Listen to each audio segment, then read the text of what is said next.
بات کا جواب دے دیا ہے۔ تو ماں باپ کو بہت خوشی ہوتی ہے جب ان کی اولاد علم میں ترقی کرتی ہے، جب ان کی اولاد کسی بھی عزت اور شرف کو حاصل کرتی ہے تو ماں باپ کے لیے انتہائی خوشی کا مقام ہوتا ہے۔ تو یہ انتہائی خوشی کا مقام ہے کہ ہمارے بھائی قاری صاحب کے 2 بچے قرآن پاک کے حافظ ہو چکے ہیں، اور یہ بھی ان کا اچھا خیال کہ وہ کہتے تھے ہمیں کہ اللہ تعالیٰ میرا مکان بنوائے گا تو پھر میں اس کے افتتاح میں محفل قرات کراؤں۔ وہ نعمت عطا کر دیتا ہے، جب اس کی خواہش کرتا ہے، محنت کرتا ہے تو اللہ تعالیٰ وہ نعمت دے دیتے ہیں۔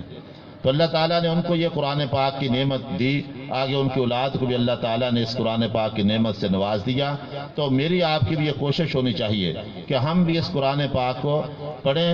اس کو آگے پھیلانے کی نیت کریں، اس کو پڑھانے کی نیت کریں۔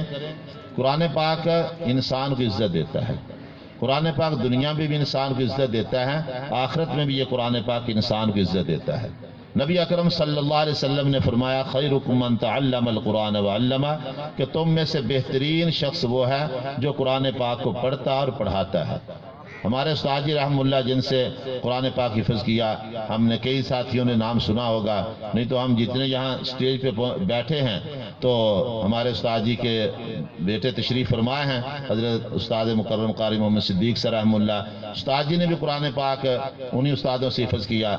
استاد عبدالحمید مارت رحم اللہ رحمت واسعہ۔ تو استاد جی فرمایا کرتے تھے، اس حدیث کے بعد فرماتے تھے کہ اللہ تعالیٰ نے کہ نبی نے فرما دیا کہ تم میں سے بہترین شخص وہ ہے جو قرآن پاک کو پڑھے اور پڑھائے۔ فرمایا بس ہمیں حضور اکرم صلی اللہ علیہ وسلم کے اس فرمان کو سند سمجھنا چاہیے اپنے لیے، ہمیں کسی کی بات کی طرف دھیان نہیں کرنا چاہیے، کسی تانے کی طرف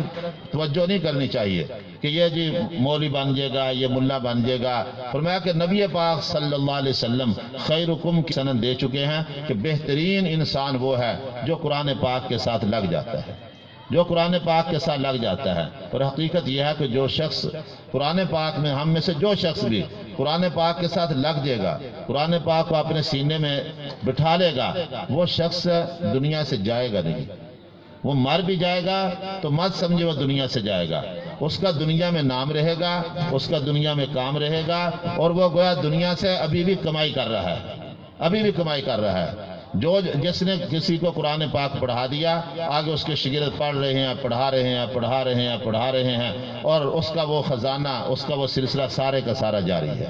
سارے رشتے ختم ہو جائیں گے، سارے کاروبار موت کے ساتھ ختم ہو جائیں گے، لیکن یہ قرآن پاک والی جو تجارت ہے، یہ ایسی تجارت ہے کہ یہ ختم نہیں ہوگی، یہ سودا گھاٹے کا نہیں ہے، یہ چلتا رہے گا، چلتا رہے گا، چلتا رہے گا۔ تو انسان نام کمانے کے لیے بہت زیادہ ہیلے بہانے، بہت زیادہ ایسے کام بھی کرتا ہے جن کو انسان خود غلط سمجھ رہا ہوتا ہے، لیکن یہ ہمیں پتہ نہیں ہے کہ اگر ہم دنیا کے اندر اور آخرت کے اندر اپنا نام باقی رکھنا چاہتے ہیں تو ہم قرآن پاک کے ساتھ اپنا رشتہ مضبوط کریں، قرآن پاک کے ساتھ اپنا تعلق جوڑ لیں، تو انشاءاللہ دنیا سے جانے کے بعد بھی وہ اسی طرح سلسلہ قائم دائم رہے گا کہ انسان پہنچا ہوگا عالم برزخ میں، لیکن شاگرد پڑھ رہے ہوں گے، پڑھا رہے ہوں گے، سلسلہ جاری ہوگا، تو انسان کی وہ سند بھی باقی رہے گی، سند بھی باقی رہے گی۔ کسی کو نہیں پتا ہوتا کس نے یہ ریاضی کی کتاب کس سے پڑھی ہے، کس سے پڑھی ہے، کس سے پڑھی ہے، لیکن جو قرآن پاک پڑھتا ہے اس کو پتا ہوتا ہے کہ میں نے اس استاد سے قرآن پاک پڑھا، میرے استادوں نے فلاں سے پڑھا، فلاں سے پڑھا، اس طرح یہ سلسلہ جاتا ہے حضور اکرم صلی اللہ علیہ وسلم تک۔ جو حدیث پڑھتا ہے، جو قرآن پاک کا معنی ہی حدیث، اس لیے قرآن بھی محفوظ، حضور اکرم صلی اللہ علیہ وسلم کی حدیث پاک بھی محفوظ ہے، کیونکہ وہ معنی ہے۔ جس طرح الفاظ محفوظ ہیں، قیامت تک محفوظ رہیں گے، حضور اکرم صلی اللہ علیہ وسلم کی احادیث بھی قیامت تک محفوظ رہیں گی، کیونکہ وہ اسی قرآن پاک کی تشریح اور اسی قرآن پاک کا معنی ہے۔ تو قرآن کے الفاظ بھی محفوظ رہیں گے، معنی بھی محفوظ رہیں گے، تو جو معنی کو سیکھتا ہے اس کا بھی نام محفوظ رہتا ہے، کہ جو حدیث پڑھتا ہے وہ سارا کا سارا اپنا سلسلہ اس کے سامنے ہوتا ہے کہ میں نے حدیث پڑھی فلاں استاد سے، میرے استاد نے فلاں سے پڑھی، یہ سارے کا سارا سلسلہ چلتا چلتا حضور اکرم صلی اللہ علیہ وسلم تک جاتا ہے۔ تو گویا اگر انسان دنیا کے اندر، آخرت کے اندر عزت چاہتا ہے تو اس کا یہی طریقہ ہے کہ انسان قرآن و سنت کے ساتھ اپنا رشتہ جو ہے یہ مضبوط کر لے۔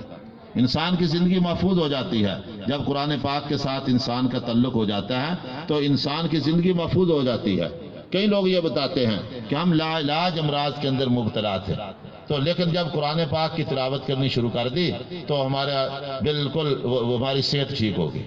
ہمیں ہمارے استاد جی کے ایک شاگرد سید تھے، فوت ہو چکے، بڑے جید عالم دین تھے. میں نے کہا صحت کا کیا حال ہے، وہ اکثر بیمار رہتے. انہوں نے کہا میں نے تو وہ کیا سے شوق بھی وہ کیا تھے، شوق بھی